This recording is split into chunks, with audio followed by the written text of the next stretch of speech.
जेवढ्यांना बसायला जमले ते बसा. ज्यांचं वय झाले, गुडघ्याचा त्रास आहे, ते मागे सरकून उभे राहू शकतात. जे तरुण आहेत, ज्यांना मागे घेऊन बसायचे ते बसा. आज 3 जून आहे. आपल्या सर्वांसाठी आपल्या सर्वांसाठी अत्यंत वेदनेचा आणि दुःखाचा दिवस. मी कोणाला दिसत नसेल तर आवाज करेल आहे, म्हणून आपण 2 मिनिटं शांत ऐकून घेऊ. कारण हे भाषण सगळ्यात अवघड भाषण असतं माझ्या जीवनाचं. प्रीतमताई आहेत, त्या मनात बोलणार नाही. नमिता त्यांना मी विचारलं, त्याही म्हणण्याने नाही बोलणार. मी बाहेर टाकताना विचारलं, तेही म्हणजे नाही ताई तुम्हीच बोला.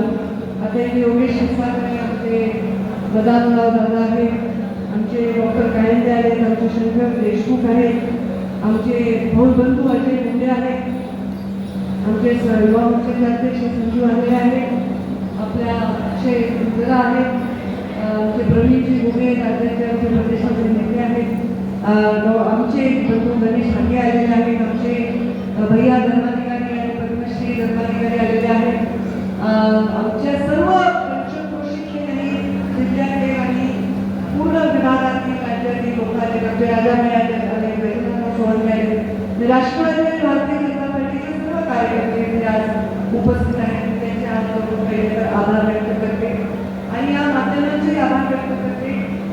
इतकी उष्णता असताना या कार्यक्रमामध्ये तुमच्या माझं नातं निर्माण करते. आपल्या ज्या कुळात आपण जन्म घेतो त्या कुळाचं आपलं रक्ताचं नातं असतं, पण जेव्हा आपण एकत्र काम करत असतो एखाद्या कारणासाठी तर ते नातं रक्ताच्या नात्यापेक्षा श्रेष्ठ नातं असतं. तर तुम्ही माझ्या मुंडेकरांसाठी, माझ्या पिता आणि माझ्या नेत्यासाठी तुम्ही 12 वर्ष झाले एकटा पोराटून केलं तरी तुम्ही अजूनही घाम गाळून तिथे आपल्या कंठातून त्यांच्यासाठी आज भारूड काढताय, त्यांच्यासाठी भजन करताय. आमच्या आईसाहेब आज इथे भजनासाठी आल्या, हे अजून जास्त तुम्ही आम्हाला लागलं की त्यांचे आभार. त्या नेहमीप्रमाणे दुसऱ्या वर्गात जाऊन बसल्या माझी आई प्रज्ञा धुळे, माझा मुलगा रेवंत, माझे जावई गौरव, माझा मुलगाच माझा पण प्रीतमच्याकडून जन्मलेला आदर्श आमचा, जो मला म्हणतो की माझ्या आई आहे तुम्ही असा अक्षय विजूभाऊ मला सगळे आमची शिल्पाताई आहे, आमची मावशी आहे, आमची सर्व बहिणी आल्या आहेत, आमचा भाऊ आला आहे, अशोक जैन दिसत आहेत, हिमाताई दिसते, आमच्या सनीचा दिसत आहेत, आमच्या विजय वाकेकर दिसत आहेत, आमचा रमेश दादा दिसतोय, रामराव खेडकर दिसत आहे, विनोद सावंत दिसत आहे, श्रीहरी काका, युवराज गांधी, कांदळे, कर्माटे सर्व त्याला लावून घेऊ शकते. पण हे सगळे जण इथे आले. मी आता 4 धाप बोलतोय. प्रत्येक जणांमध्ये की आपल्या आईवडिलांना 4 धापाला मुलाचं कर्तव्य असतं, पण या ठिकाणी तिथे साहेब आजून आहे, तिथे या हाताने साहेबांना अंतिम संस्कार साहेबांचा केला. तर मुलापेक्षा ते काही कमी कर्तव्य माझं नाही, पण माझ्या आईला मी 4 धापाला होतं इतका आनंद होतो. भाबडे लोक आहेत, आपण भोळे लोक आहेत. मुंडे साहेबांनी काही आपल्या घरामध्ये आणून सोन्याचे पोते बनले नव्हते, पण मुंडे साहेबांनी आपल्या हृदयात, आपल्या रक्ताच्या गंध्यामध्ये स्वाभिमान करण्यावर आपण मुंडे साहेबांना कधीच गरीब माणसाला त्याचा पाठीचा त्याला वर्षानुवर्ष अत्याचाराने वाचला होता, त्याला काट करण्याचं काम जर कोणी असेल तर ते गोपीनाथ मुंडे साहेबांनी केले. म्हणून आपण जाती धर्माच्या वृत्ती पाळून त्यांच्यासाठी अश्रू काढले आजच्या दिवशी संबंध देशातल्या लोकांनी त्या मुंडे साहेबांचं आणि त्या लोकांच्या अश्रूचं आमचं नातं रक्ताच्या नात्यापेक्षा श्रेष्ठ नाही का, असा माझा प्रश्न. आज तुम्ही सगळे इथे आला, हात जोडून तुमचं अभिनंदन करते की तुम्ही एवढं प्रेम करता तुमच्या नेत्यावर आणि तुमचे आभार मानते की तुम्ही माझ्या पित्यासाठी 12 वर्ष झालं सगळ्या आई वडिलांचं सुद्धा देवदेवळ जळून झालेला लोक करतात. मुंडे साहेबांच्या या वेळावर घेऊन तुम्ही मुंडे साहेब आले, तुम्ही स्वतःला इथे येतात आणि बोलण्यास प्रसाद देता आणि आपला पिता जाऊन आपला बाळ स्वतःचा वारला असं लोकांना पूर्ण राज्यभरातल्या लोकांनी करून घेतले. हे मुंडे साहेबांनी जेवढं जेवढं प्रेम तुम्ही मुंडे साहेबांना करता तेवढं तेवढं मी कर्जबाजारी होते. कारण माझा श्वास तुमच्याकडे कहाणी टाकून मुंडे साहेब स्वर्गाला गेलेले आहेत. कारण मुंडे साहेबांना जेवढा तुम्ही प्रेम करता तेवढं तुमच्या जोडे उचलायची क्षमता माझ्यामध्ये येते. तुमच्यासाठी कष्ट करण्याची क्षमता माझ्यामध्ये येते. मला या जीवनामध्ये तुमच्या प्रेमापेक्षा तुमच्या सन्मानापेक्षा कुठली संपत्ती मोठी नाही. मुंडे साहेबांची आणि वैजनाथाची शपथ घेऊन देतो. आज मोदीजींनी आवाज इंधनाचा प्रश्न निर्माण होऊ शकतो. इंधनाची कायदा करा म्हणून हा कार्यक्रम रद्द केला आणि ते लक्ष मोठं नसतं. आपल्या लोकपालांचं कीर्तन असतं, मोठा मंडप असतो आणि सगळ्या पंचकृषीच्या मायमावल्या सगळे लोक इथे येतात आणि इथे मोठ्या प्रमाणामध्ये आपण मुंडे साहेबांच्या नावाने कीर्तन करतो, आवाज करतो. स्वतः अमिताभ शहांनी या गोपीनाथ गडाचा प्रयत्न केलाय. सर्व मंत्रिमंडळ तेव्हा उपस्थित होतं. या देशामधले सगळ्यात मोठे नेते या गडावर येऊन गेले जातात. फक्त राहिले आपले मोदीजी. आता भविष्यात तुम्ही काय चांगला एखादा वगैरे प्रसंग घडून मोदीजी यावं हीच आता इच्छा आहे. त्या मोदीजीच्या आवाजासाठी मला तो दिवस 3 जूनचा सोपं वाटतं. 2 जूनची रात्र मात्र फार फार. मी माझी आई प्रीतमताई आम्ही दोन्ही लेकरं आम्ही काल रात्री आम्ही इथे बसलो आईजवळ. आमची आई रडत होती आणि ती सारखी मोफत होती. एकदम तरी साहेबांना मिळायला पाहिजे होती.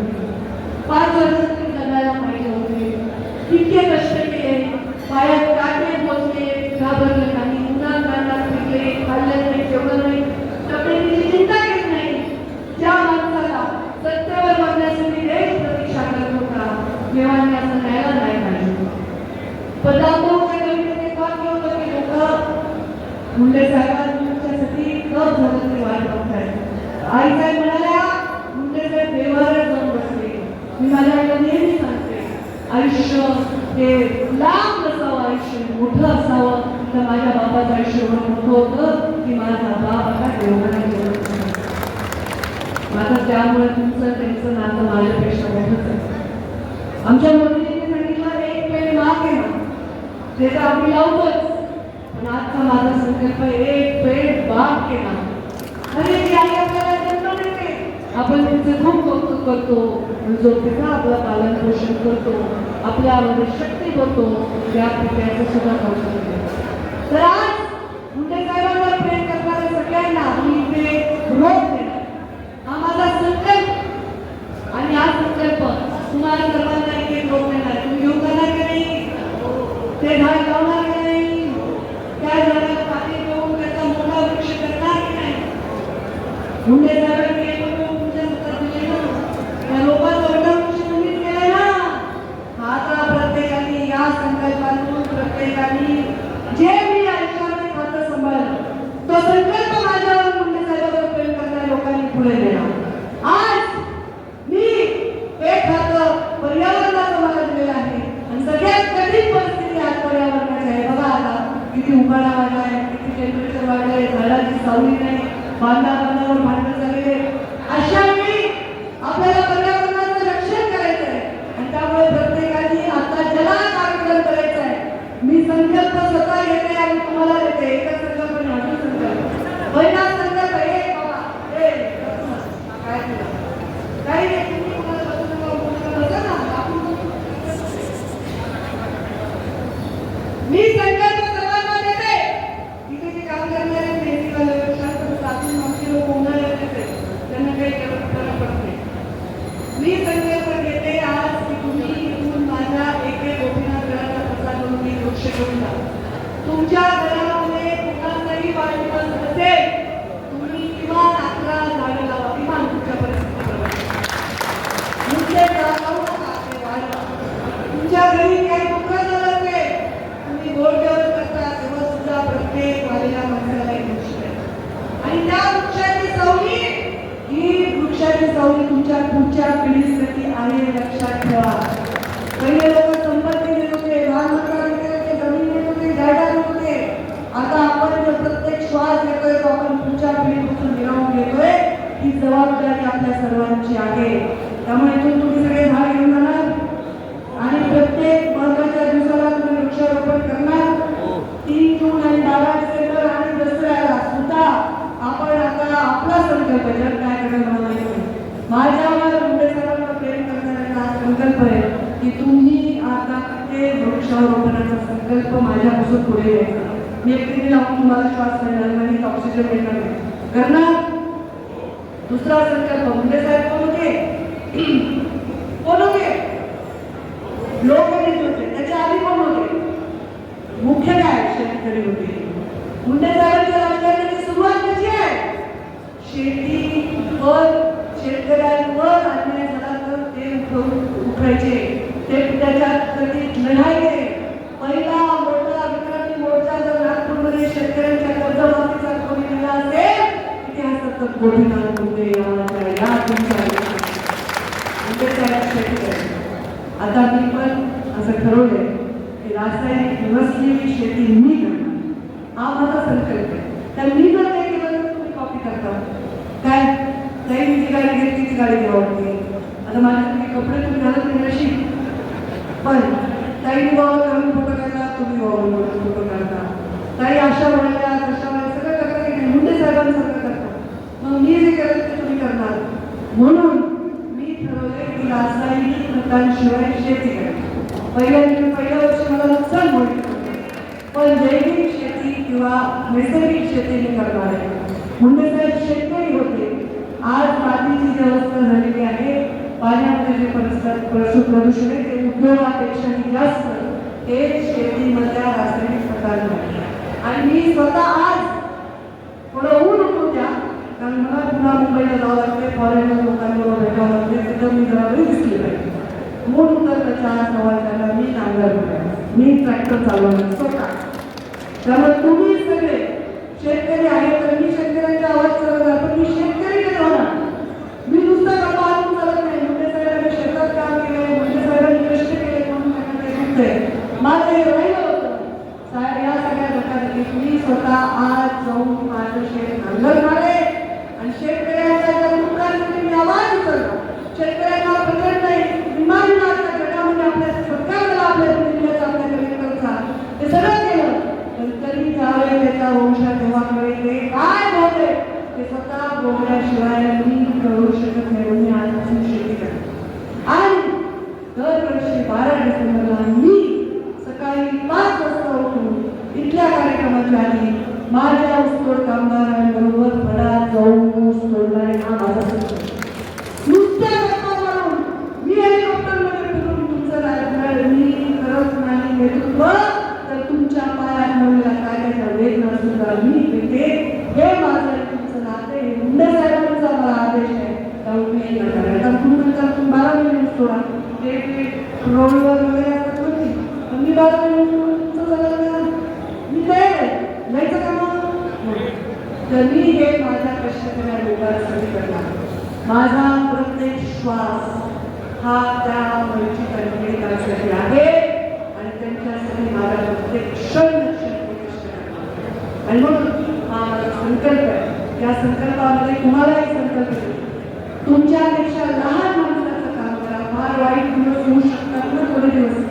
जगात युद्धाची परिस्थिती आहे, पेट्रोल नाही आहे, डिझेल नाही आहे, इंधन नाही आहे, पाण्याची पाऊस लागला, पाण्याचा प्रश्न. तर तुमच्यातली माणुसकी जाणून घ्या. हे पण नेत्याचं काम. भांडू नका. प्रत्येक आपल्यापेक्षा जो क्षीण आहे, दुर्बल आहे, त्याची मदत करा. तेच मुंडे साहेबांना खरी श्रद्धांजली. तेच संकल्प आज मी तुमच्या सर्वांसमोर सांगत आहे. त्याच्यात ते जे कोणी संकल्प पुढे नेतील त्यांच्यावर माझी चांगली दृष्टी राहील. त्यांच्यावर कारण तुम्ही जसे वागाल तसे तुम्ही जगाल. कळलं? तुम्ही जसं वागाल तसं तुम्ही जगाल. तुम्ही जर चांगलं वागलात, सज्जन राहिला तर सज्जन राहू शकत नाही. 2 लिटर त्याचं व्यवहार करायचे, 2 लिटर घाल पिका पण शिका. मी म्हणजे 2 घास कमी खा पण स्वाभिमानाने खा. हे माझा त्यामुळे तुम्ही सर्व हे संकल्प घेऊन मुंडे साहेबांच्या आठवणीमध्ये हे 4 गोष्टी केल्या तर मी तुम्ही आणि मुंडे साहेब ही कडी कोणी तोडू शकणार नाही. अजून एक माझा संकल्प पण तो मी आता जाहीर करणार. तो मी नवरात्री जाहीर करणार. तर मीडिया डोळ्यातून विचार करायला होता की माझा काय संकल्प असेल तो मी संकल्प करणार आहे आणि तो संकल्प या सगळ्या तुटलेल्या कड्या जोडण्यासाठी असेल. तो संकल्प स्वतःची राजकीय पोळे बाजून घेण्यासाठी माणसात भिंती उभारणाऱ्या भिंती तोडण्यासाठी असेल. भलेही मला कष्ट पडो, भलेही मला प्रयत्नाचा सामना करावा लागेल, तो संकल्प मी नक्कीच पुरा करणार आहे. तो नवरात्री तुम्हाला सांगणार. तुमचा माझा विश्वास आहे ना? आहे का? एवढ्या लोकांचा आहे का? जेवढे होत नाही कोणता जीव आहे का?